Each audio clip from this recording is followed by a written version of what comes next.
Teman-teman, dengan saya yang selalu berbagi video yang kadang berbobot, kadang tidak berbobot, kadang menarik, kadang tidak menarik, tapi yang penting semoga aja bisa bermanfaat.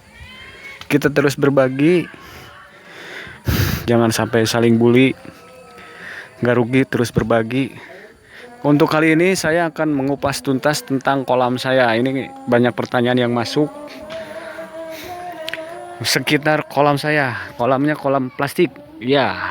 Kolamnya kolam plastik, ukurannya ini ukuran 2 meter ke 2,5. Kalau persisnya sih 1,6 ke 2,6. Ini plastiknya ukuran 3 meter. 3 meter kalau dijualnya ukuran 1,5 meter dibuka jadi 2, jadi lebar 3 meter. Nah, yang pertanyaan sering masuk itu plastik apa namanya? Kalau di saya ini namanya plastiknya plastik transparan. Karena berbeda-beda nama, mungkin kalau di tempat lain ada yang namanya bisa langsung nanyain plastik transparan. Nah, kalau di toko plastik kayaknya lebih cenderung plastik transparan kalau misal mau beli. Nah, kalau saya di sini karena toko bangunan yang adanya, jadi tapi udah biasa beli plastik yang lebarnya 1 meter dibagi jadi 2 meter. Kalau kepanjang ini kalau satu roll kurang lebih kalau nggak salah 50 meter. Kalau misal penjualnya saya beli di toko bangunan. Kalau nanyain plastik coran yang lebar 1 meter jadi 2 meter, atau yang lebar 1,5 meter jadi 3 meter. Nah, yang bawah ada lagi lebar 2 meter jadi 4 meter. Terus kalau ketebalan berbeda-beda. Nah, yang sering nanya ke saya itu apakah ini kolam dibentuk? Udah berbentuk kolam belinya? Tidak berbentuk kolam. Jadi berbentuk plastik aja, yang lebarnya tadi itu 1,5 meter jadi 3 meter. Jadi saya beli misalnya ini ukuran kolam 26 ke 16.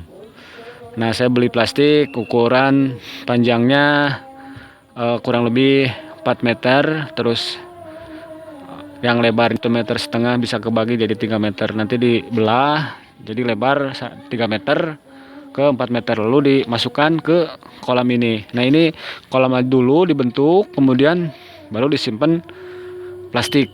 Nah, cara membentuknya di pojokan seperti biasa kita melipat kertas kado. Nah, ini nih ujung pojok. Jadi ini sebenarnya ujungnya bertumpuk dibentuk. Nah, sederhana aja, yang simpel aja. Jadi kalau misal beli terpal yang ukuran gede gini itu udah lumayan harganya. Kalau plastik ini harganya hanya sekitar yang lebar 3 meter itu, yang 1,5 meter jadi 3 meter hanya 15.000 semeter. Jadi kalau misal apalagi yang hanya 1 meter, 1 meternya hanya 5.000 sampai 7.000 di tempat saya. Nah, kalau misal yang ini 15.000, saya beli 4 meter, jadi kurang lebih 60.000 untuk plastiknya, lalu dibentuk jadi kolam. Nah, pertanyaan yang sering muncul selanjutnya yaitu tentang kolam ini pembuangannya, kenapa tidak dibuat pembuangan paralon. Misal saya buat paralon di bawah, kalau ini saya harus menggali, jadi paralonnya harus beli rada panjang. Intinya kembali lagi di prinsip ekonomis. Jadi modal semini mungkin, kolam sesederhana mungkin.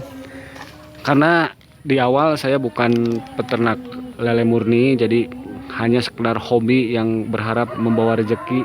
Jadi sebagai sampingan saya mengisi waktu luang, hobi saya memelihara lele, tapi semoga membawa rezeki. Rezekinya bukan rezeki sampingan, jadi gede, amin.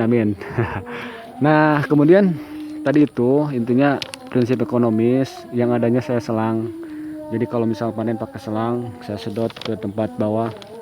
Kalau paralon biasanya harus modal lagi paralon di bawah. Yang jadi kendala biasanya nanti di sambungan di bawahnya sering bocor, harus ada teknik tertentu. Nah, saya lebih simpel karena ada selang, nanti kalau panen pakai selang.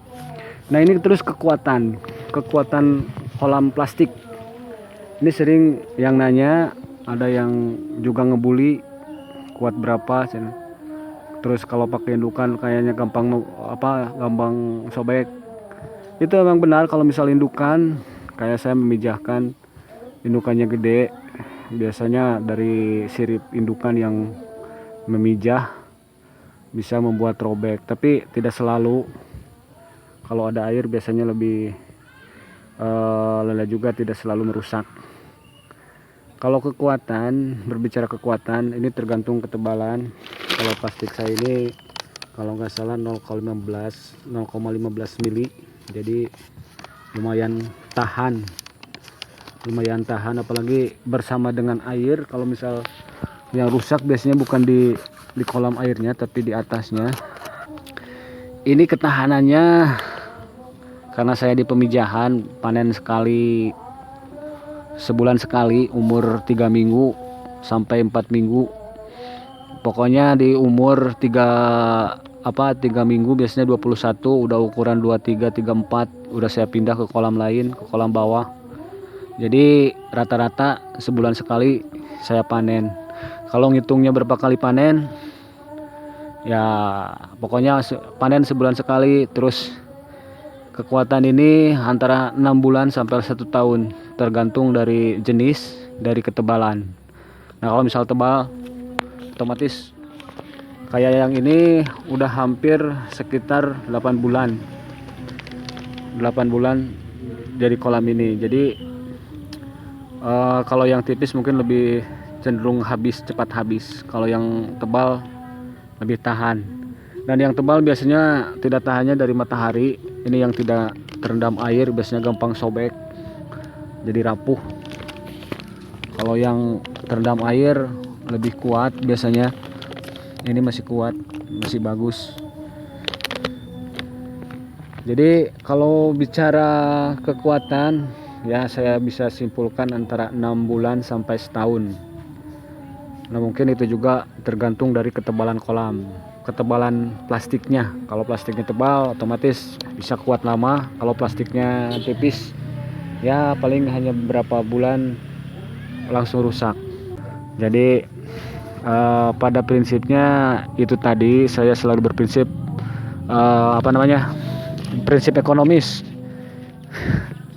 Kalau misal sinar matahari, jadi yang pertama rusak itu yang terkena sinar dan tidak terendam. Ini gampang robek, ini rapuh. Kalau misal yang terendam air biasanya lebih tahan. Nah, ini udah dari sejak membuat kolam sekitar hampir 2 tahun. Kalau nggak salah udah 3 kali saya ganti plastik, yaitu tadi antara 6 bulan sampai 1 tahun kekuatannya. Jadi si plastik itu tadi yang rusaknya di atas, yang di bawah masih bagus. Saya simpan jadi di dasar. Jadi di dasar ini ada beberapa rangkap. Ini plastik lama, jadi disimpan di bawah langsung. Nah, karakter plastik kan kalau kena air lebih tahan, berbeda dengan terus terkena sinar matahari. Nah, pertanyaan terakhir biasanya yang nanyain bagaimana pengeluaran air bila banjir hujan. Nah, ini dia bisa terlihat. Ini saya buat sama seperti di awal, prinsipnya ekonomis. Dari bekas botol yang dibolong, kemudian untuk air keluar. Ini tergantung ukuran lele. Kalau yang kecil pakai saringan, kalau yang rada besar bisa langsung. Ini saringan, sama dari botol aqua juga. Mungkin seperti itu aja yang bisa simple dan ekonomis. Oke, mungkin itu aja. Yang masih penasaran silahkan komen. Saya harap komen membangun, kritik membangun, kita saling berbagi.